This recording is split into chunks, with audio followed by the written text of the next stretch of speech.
Hey, how's it going? My name's Chris. I'm the co-founder at Three Vegan Marketing, and we are with Derek and Anna today at Dirty Birdy, and we're going to talk through their experience with us helping them with Meta. So, Derek, Anna, we'll go ahead and start there. Let's go ahead and talk about your guys' brands, who you are, and who you guys help. Yeah, so I'm Anna, and we are the co-founders of Dirty Birdy. We're a women's workwear brand. So we launched about a year ago, and we started out with women's work pants. So durable pants that are functional, but also stylish, comfortable, move with you. Prior to that conversation, kind of what was marketing looking like and kind of where was the brand at? For the Meta ads that I was running, I was kind of just clicking turning on every single option that Meta asks you to, and just trying to throw spaghetti at the wall and see what stuck. That translated to a low ROAS and just basically not great performing ads. And I also didn't really know what to change. So I had no system, no process of kind of tweaking things. And even when I did have some luck and just got an ad that converted some people, I didn't really know why. We're a completely self-funded business. So Derek and I have personally funded everything that we've put into Dirty Birdy thus far. And so with that, you feel a little more pressure to know that each dollar you're putting in, you get something out of. And before we really had a strategy to Meta or emails or anything that you guys have helped us with, it was kind of like, we're throwing this money in, we don't really know what's coming out. And that was a big piece of why we felt like we needed more of a strategy and needed some help from experts like you guys. We actually saw an ad for you guys on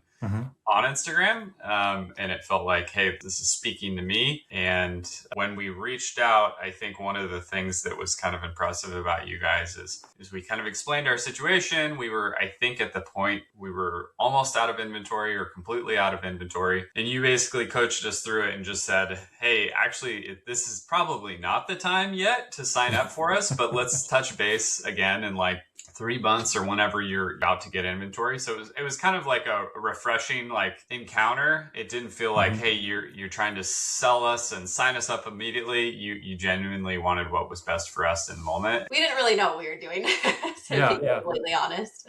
Yeah, totally fair. I mean, that conversation we had on that initial call, how'd that kind of land with you guys? I know you guys spoke with me and I was like, hey, this probably isn't the right time. Let's check back in like 3 months. Need to solve your inventory problems. Let's kind of see how things are. How'd that conversation kind of go and how did it land for you? Because you said it was refreshing, but is there anything specific you remember about it that's like, hey, I like these guys, let's talk to them? Yeah, I mean, I think in general, like you're super easy to talk to, Chris. And I think when you see ads for a lot of marketing agencies, they're like, it's almost like you're at Times Square or in Las Vegas where you're just like trying to get hit with all these different conversion type strategies. I don't know, e-commerce businesses can use to acquire customers. So it just didn't feel like it was, you guys were trying to oversell your services to us. It also didn't seem like there was any sort of like, hey, if you don't use us, you guys are screwed. It was just like a normal conversation. Talk a little bit more about that, because like we hear that sometimes with people, they talk to the Meta reps or people like that. And that is typically the advice is spend more and turn everything on.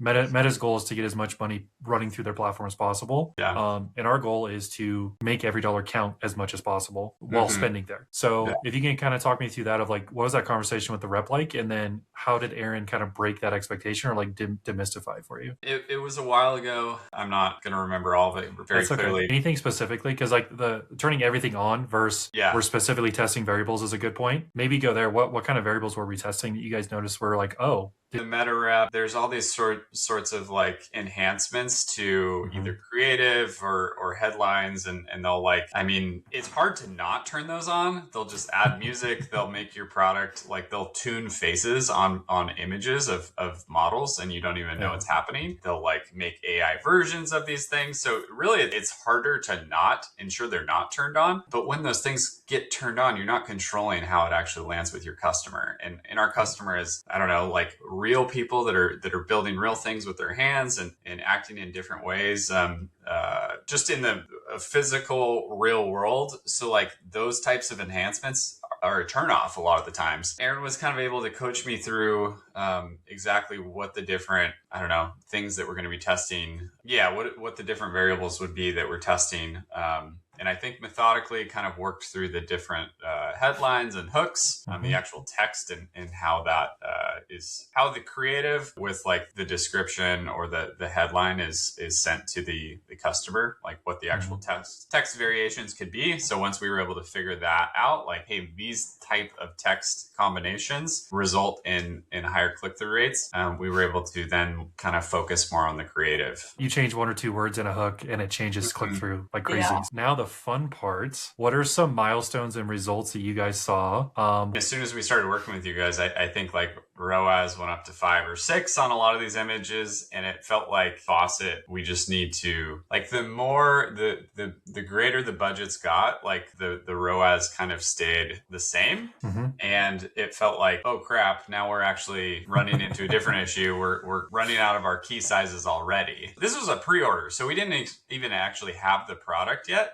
So we were running out of product before we received the product. So it's like kind of a good problem to have, and it maybe highlights where we're at in the business and some of the other things that we need to focus on. But it just felt like we could scale very quickly with your guys' guidance, so that the bottleneck was no longer how do we run ads effectively. It was, okay, now we got to get really tight on operations. I remember we were thinking like, oh, it would be amazing to be able to hit, I think it was like 10 orders a day or something like that. And we got to that so fast. And now even a couple months later, it's like, 10 orders a day would be like, oh, we had a bummer day today. When we had inventory, it was probably around, I don't know, 30 orders a day. I think 30, like 40. about 5,000 a day. Again, If somebody was sitting in your guys' chair 6 months ago, 12 months ago, however, wherever you guys made that decision to say, hey, let's jump on with Chris and Aaron at 3BM. If they're on the fence, like, I don't think you can do it all yourself. Like, I think I thought like, hey, I'm going to save the money. I'm going to just do this myself. But I was actually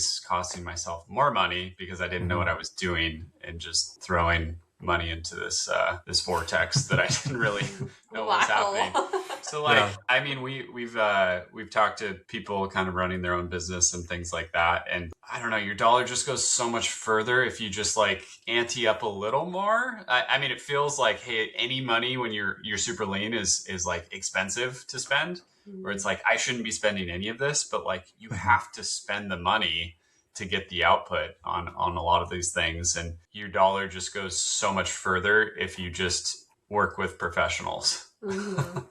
Like Anna said, we just didn't anticipate. Yeah, now our focus is on like ensuring that we have those pants in stock, because that's basically the only reason we started to taper. It wasn't like, hey, the creatives don't seem like they're working as well, because we were refreshing those with your guys' guidance often enough. So it was just mainly about, we don't have the product to sell. We don't have those very common sizes, which is why we're tapering off now. And I mean, we have these like back in stock notifications set up. So if you look at our email list of all the people that want to buy, it's like, holy cow, this is a lot of people that are kind of waiting to get the product. And that's not even everybody who's like visiting the site, because most of the time I'm not entering my email on sites to wait for the product to show up. I'm just in the moment. It's great. This part of the pipeline has been kind of figured out a little more. So now we can kind of focus our efforts elsewhere. If we're to say anything, it's just work with 3BM. Work with us. Yeah. I appreciate that. Thank you. Please. Yeah. It's a mix of, you guys have a great product and some cool customers, and 2, we enjoy this stuff.